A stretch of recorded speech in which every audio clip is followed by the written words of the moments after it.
go live to the Manager of Opposition Business, Paul Fletcher. Paul, what do you make of Zali Steggall there? She says that Mr Falinski clearly taking the cue from his electorate. Tim Wilson's not doing that, having another crack at Goldstein. But has the Liberal Party more broadly taken the cue from the electorate on the issue of climate change, which the member for Warringah says you haven't? Well, the Liberal Party at the next election will be focused on the issues that are of concern to Australians. Number one, clearly, cost of living. Cost of living is out of control and Australians are rightly very worried about it. And we will have a clear plan to reduce cost of living, reduce inflation, get interest rates down, improve housing affordability. These are the things that Australians are concerned about. Of course, we've also announced a clear policy direction to achieve net zero emissions by 2050 using a mix of nuclear power, natural gas and renewables, in contrast to Mr Bowen and Mr Albanese's plan, which clearly is running into more and more difficulties. And Australians are rightly suspecting that Labor is simply incapable of executing on this plan and indeed many other plans. So there will be a clear contrast at the next election. And what we'll be putting to Australians is clear plans to address their concerns and the knowledge that if they vote for a coalition government, they'll be voting for a government that can actually deliver. Peter Dutton had a red-hot crack at the Teals yesterday, asking what have they done? They've done nothing in the parliament, and saying they're more like Greens than they are independents. Do you agree with his assessment? There was a lot of talk at the last election when this group of candidates backed by a Melbourne billionaire's son materialised.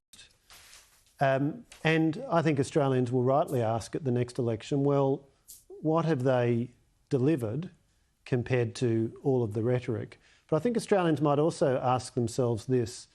The last time that we saw a minority government in Australia, 2010 to 2013, it was very bad news for Australia. And so that's one of the things that people will need to think about as they cast their vote. If you vote for an independent, you are likely voting for an unstable minority government.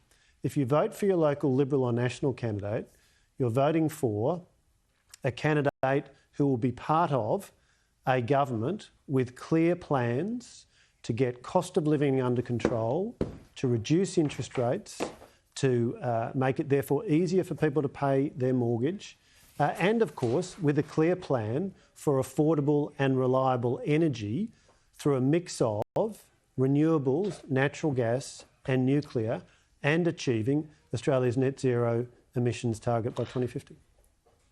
Your colleagues at the state level, Damien Tudorhope, the Shadow IR Minister in New South Wales, has referred the CFMEU to the Independent Commission Against Corruption.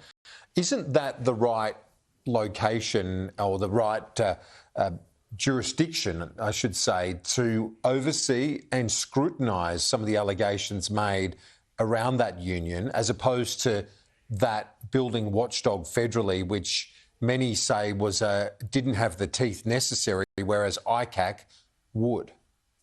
I think we need to use every tool at our disposal. Certainly a referral to ICAC makes sense, but we absolutely need to restore the Australian Building and Construction Commission. Bear in mind, we legislated it twice. It operated to oversee the activities of the CFMEU and brought a number of prosecutions.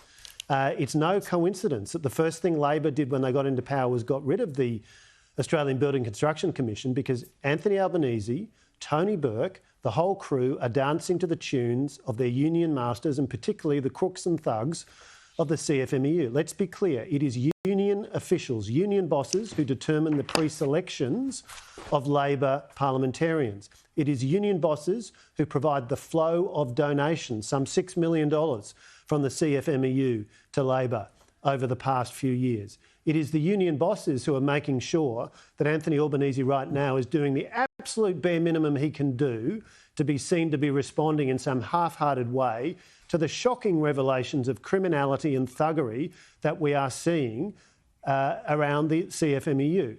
If Australians are worried about the role of this thuggish building union, and they rightly should be, and indeed the impact on the cost of housing, then the next election is the opportunity to do something about it. If you vote for Labor, you are restoring the protectors of the CFMEU. If you vote for a coalition, you can be confident that we will be doing everything possible to get the CFMEU under control.